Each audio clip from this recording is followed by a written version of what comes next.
Snowflakes drifted through the quiet evening air as Emily climbed the familiar steps of her childhood home. Her arms were full of gifts wrapped in red and gold paper, ribbons slightly crumpled from the long drive.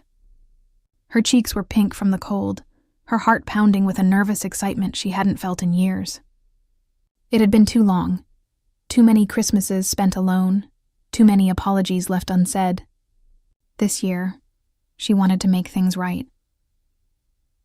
She paused at the door, smiling as she looked up at the soft glow of the porch light. It flickered, just like it used to when she was a kid.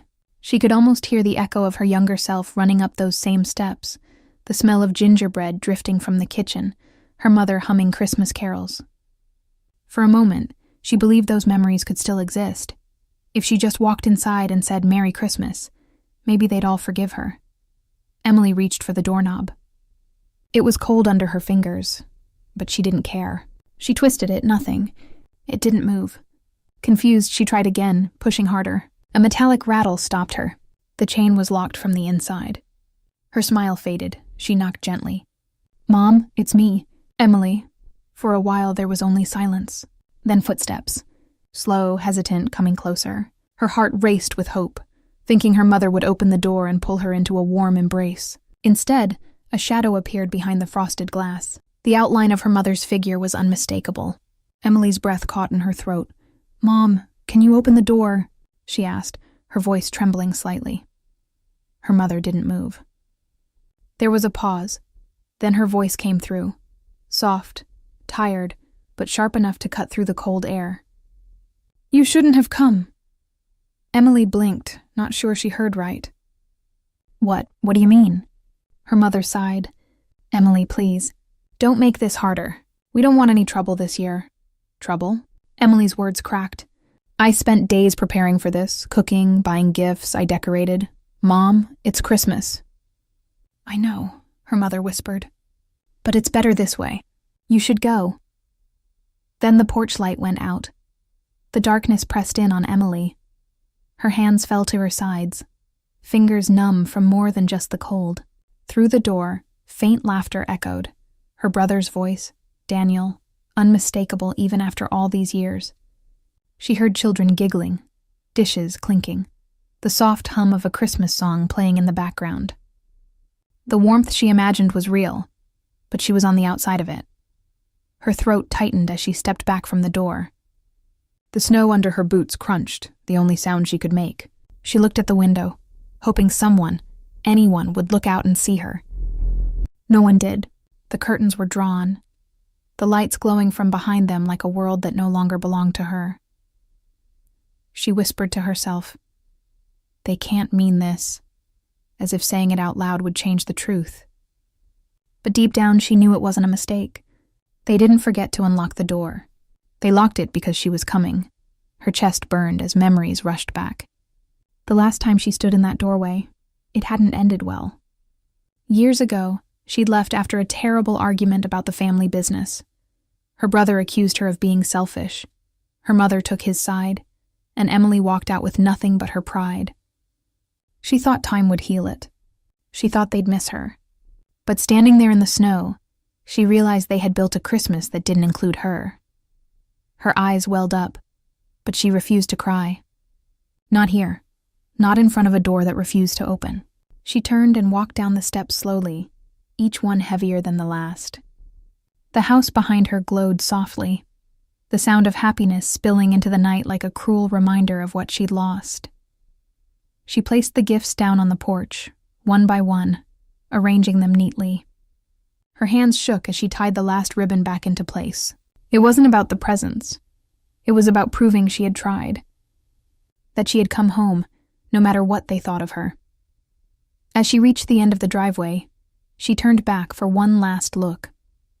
Snow was piling on the gifts now, covering the bright paper. It was almost beautiful, how quickly the world could bury something you worked so hard on. Her car sat alone by the curb, the windshield frosted over. She got in, her fingers trembling as she started the engine.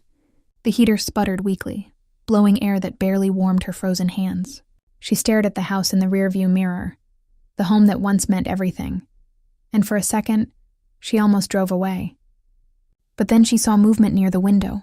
Her brother Daniel was laughing, holding a glass of wine, surrounded by family. He looked so at ease, so sure that she wouldn't dare come back again. The anger hit her suddenly. Not loud or wild, but deep and quiet, like a spark buried under ash. How could they smile like that after everything they'd said to her, after pretending she didn't exist? How could they celebrate peace when they'd thrown her out like a stranger? She gripped the steering wheel tighter. She had come with an open heart, ready to forgive. Instead, they had locked her out. Literally. The drive to her hotel was a blur. Snow fell harder, streaking across the windshield like streaks of light and shadow. The car radio played faint Christmas songs, but they only made her feel more distant from the world. Every note felt like a mockery. She turned it off and drove in silence. When she finally parked, she didn't move for a long time. The streetlights outside flickered over the snow-covered lot, quiet and empty. Her breath fogged the glass, her reflection staring back at her, tired, cold, and hollow. She whispered to herself, "Why did I think they'd change?" That night, Emily couldn't sleep. She sat by the small window of her hotel room, watching the snow fall over the dark streets. She thought about the years she'd spent trying to prove herself, the apologies she'd written but never sent, the calls that went unanswered. She'd convinced herself that coming home would fix everything. But home wasn't just a place, it was the people inside it. And those people had chosen to close the door. She tried to tell herself it didn't matter, but it did. Every flicker of memory, Christmas mornings, laughter, the smell of her mother's cooking, cut through her like glass. She could still hear her mother's voice saying, "We don't want trouble." Trouble? All she wanted was family. By morning, the anger had replaced the sadness. She packed her things slowly, folding each item with careful precision, as if organizing her pain would make it hurt less. Before leaving, she looked at her reflection again. Something in her eyes had changed. Sharper now, colder. She told herself she would never come back.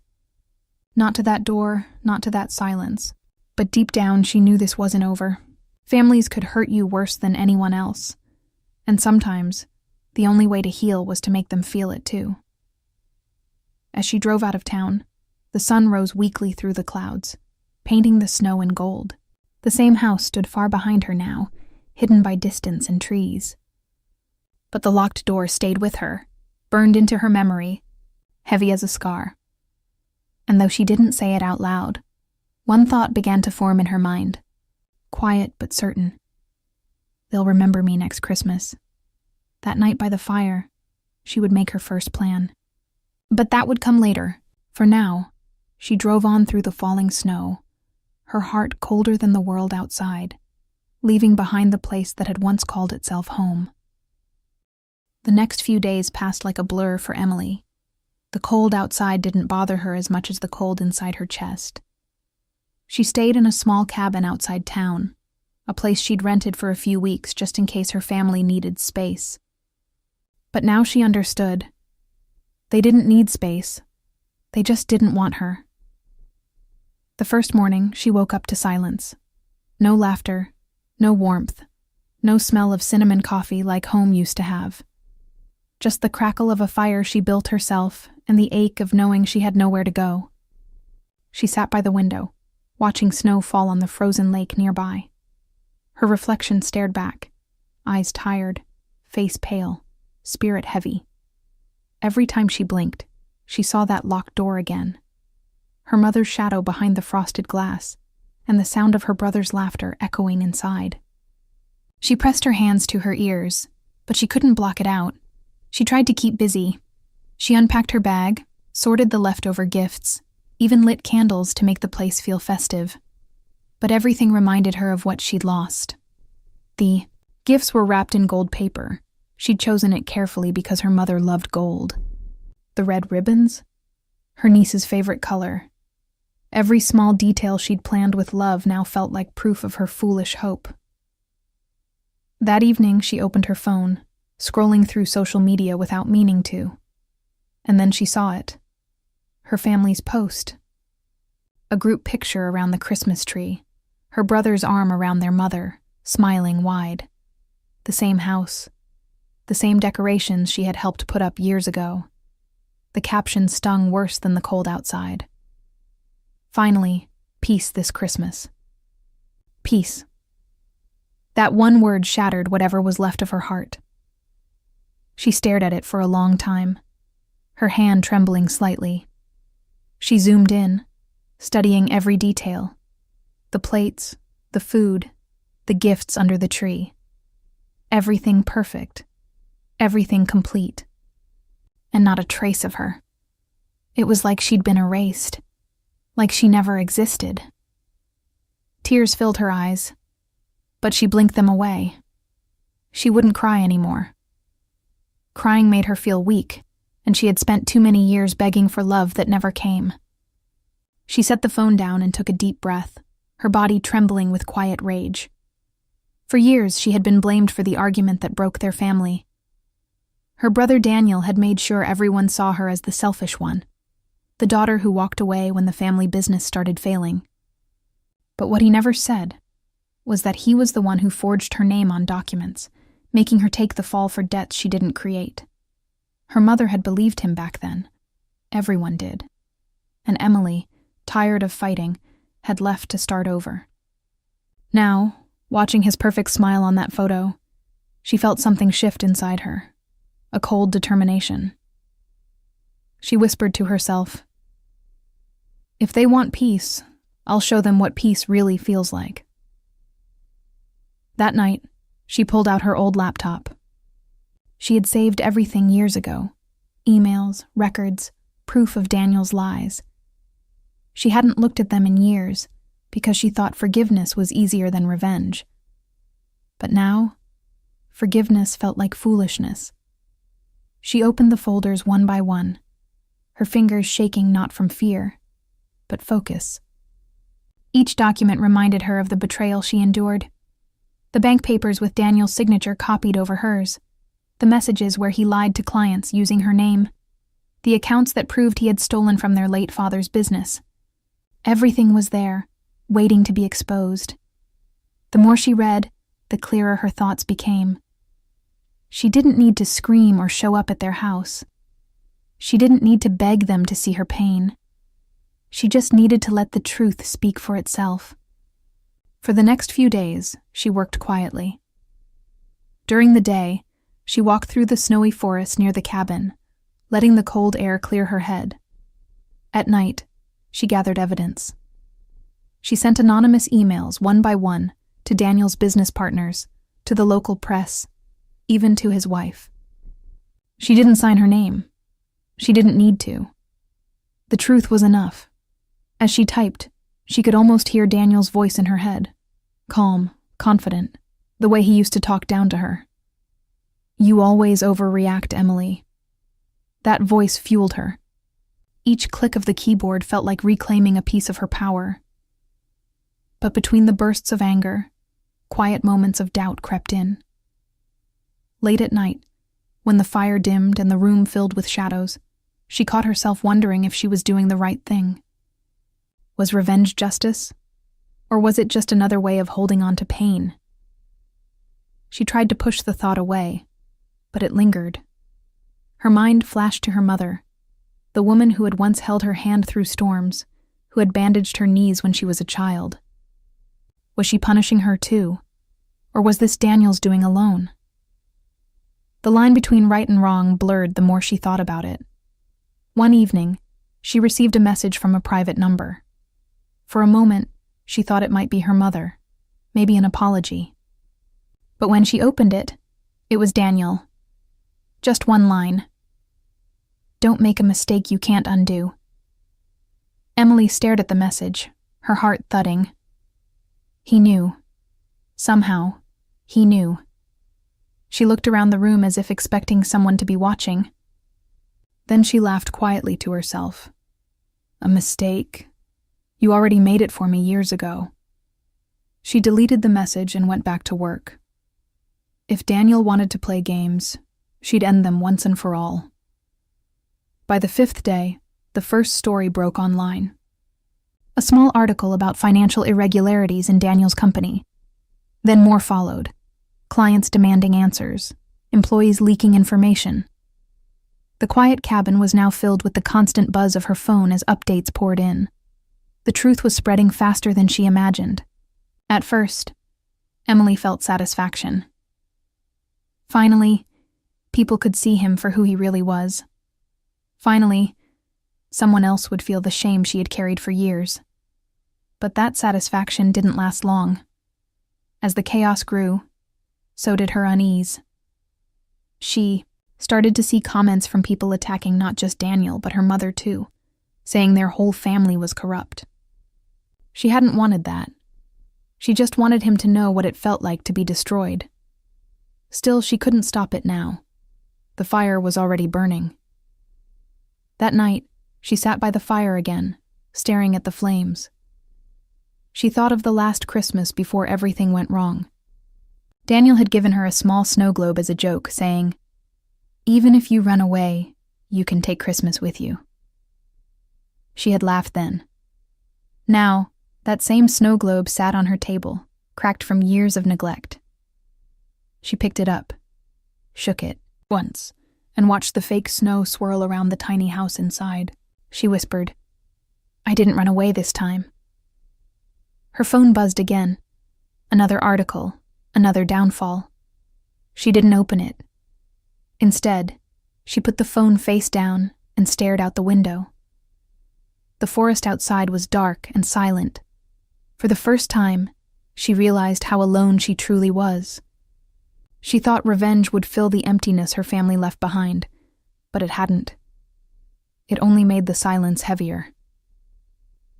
Emily leaned back in her chair, her eyes burning from exhaustion. The truth was out now. Her brother's empire was collapsing. Her mother's world was cracking, and her name, though hidden, was at the center of it all. She should have felt triumphant. Instead, she felt hollow. Maybe revenge didn't fix pain. Maybe it just passed it on. But it was too late to take it back. The story was already out there, unstoppable. She stood up, looking at her reflection in the window. The woman staring back didn't look like the one who knocked on her mother's door days ago. That woman had come for love. This one had come for justice. And though the night was quiet, somewhere deep inside, Emily knew this wasn't the end. Revenge had only begun to show its price, and soon she would learn that every fire burns back toward the one who lit it. A year passed since the night Emily stood outside her family's locked door. Winter had returned, quiet and cold, just like before, but this year she was different. The gentle woman who once waited for love was gone. The one who remained was calm, sharp, and in control.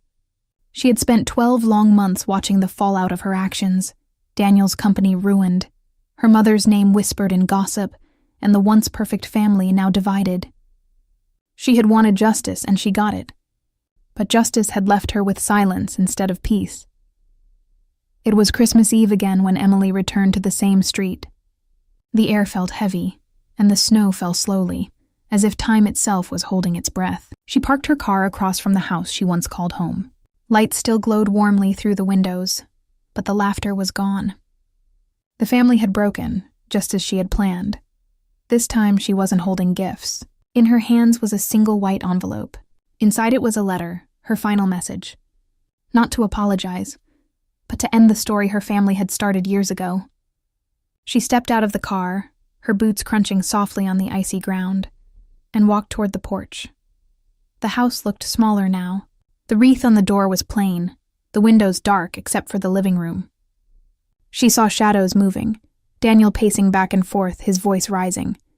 Even from outside, she could sense his anger. She had followed every headline about his downfall. The lies he told had finally caught up to him. People once praised his success. Now they whispered about fraud, greed, betrayal. Everything he took from her had been taken from him in return. For months, she thought revenge would fix her. But every victory felt emptier than the last. She hadn't spoken to anyone in weeks. The quiet cabin, once her hiding place, had become her prison. Sometimes she woke up in the middle of the night, thinking she heard her mother calling her name. But when she opened her eyes, there was only darkness. Now, standing before that door again, Emily didn't feel anger. Just exhaustion. She placed the envelope on the porch, tucking it carefully under the old welcome mat. Inside the letter, she had written everything. How she found the truth, what Daniel did, and why she exposed him. But at the end, she had also written one final line. I didn't want to destroy you. I just wanted you to see me. She took a step back, ready to leave, when the sound of the door unlocking froze her in place. Slowly, it creaked open. Emily? Her mother's voice was soft, almost frightened. The same voice that once told her to leave. Emily turned, and for a moment, neither of them spoke. Her mother looked older now, her hair grayer, her eyes swollen from sleepless nights. There was no anger, no pride left, just sorrow. You came back, her mother whispered, her breath fogging in the cold air. Emily nodded once, keeping her distance. I wasn't planning to. I just wanted to drop this off. Her mother's gaze fell to the letter. I know about everything, she said quietly. What you did, what Daniel did. It's all out now. Emily's throat tightened. Then you know why I had to do it. Her mother's eyes filled with tears. I know you were hurt. I know we failed you. But what you did, it broke us completely. Emily took a deep breath. You locked me out first. The words came out steady, but the pain behind them cracked the air between them. Her mother looked down, unable to meet her eyes. I thought I was protecting the family. I didn't realize I was destroying it. Snow fell heavier now, sticking to their coats and hair. For a moment, time felt frozen again. Two people standing between love and regret. Emily wanted to say something kind, something that would ease the ache she carried for years, but the words wouldn't come. Too much had been said and too much had been done. I'm sorry, her mother whispered. I can't change what happened, but I wish I could. Emily's heart ached.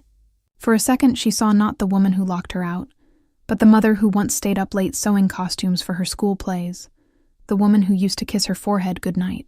The memories hit her harder than any anger ever had. Her mother reached for her hand, but Emily stepped back. You already taught me what it feels like to be on the other side of that door, she said softly. I can't walk through it again. Her mother's tears fell silently. Then please, at least stay for a moment. Let's not end it like this. Emily shook her head. It ended a long time ago. She turned and walked toward her car. Her footsteps were the only sound breaking the quiet night. Behind her, her mother stood in the doorway, clutching the letter as if it were the last thing she could hold on to. The warm light from the house spilled onto the snow, reaching out toward Emily's back, but it couldn't touch her anymore. When she reached her car, she looked back one last time. Her mother was still there, crying softly. For the first time, Emily didn't feel anger or victory, just sadness. Because revenge had taken everything, even the small chance of forgiveness. She got into the car and drove away slowly, her headlights cutting through the white fog. The road stretched out endlessly before her, empty and silent. Her hands gripped the steering wheel, and though she tried to focus on the road, her mind kept drifting to her family. To what was left of them. To what was left of her. The next morning, Emily sat in her cabin by the fire, holding a cup of tea she barely tasted. The newspaper lay on the table beside her, the headline reading, Family Empire Falls Apart. Truth Revealed. She didn't read the rest.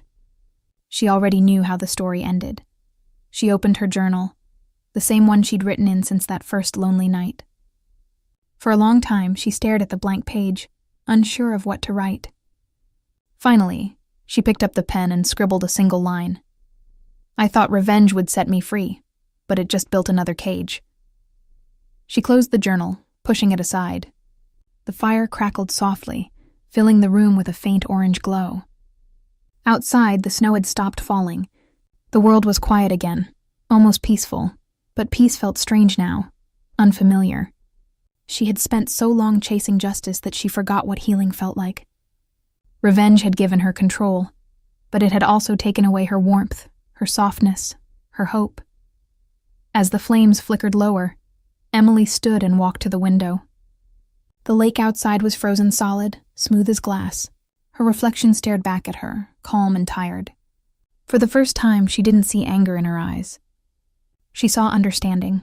She whispered to herself, maybe it's time to stop fighting ghosts. She took the old snow globe from the table, the one Daniel had given her years ago. The crack down its side was still there, but when she shook it gently, the white flakes still danced inside. She smiled faintly. Even broken things could still be beautiful. Emily placed the snow globe on the windowsill, letting the weak winter sunlight touch it. Then she stepped outside, pulling her coat tighter around her. The air was sharp, but she welcomed it. Each breath felt like a step toward something new, something that didn't depend on revenge or forgiveness. As she walked along the path leading away from the cabin, she thought about the locked door one last time. Maybe she would never open it again, but she didn't need to. Because the real door she needed to unlock wasn't her family's. It was the one inside her. And for the first time in years, it finally felt like it was beginning to open. Moral: revenge can make you feel powerful, but it rarely brings peace. Sometimes the only real victory is walking away and letting the wounds heal on their own.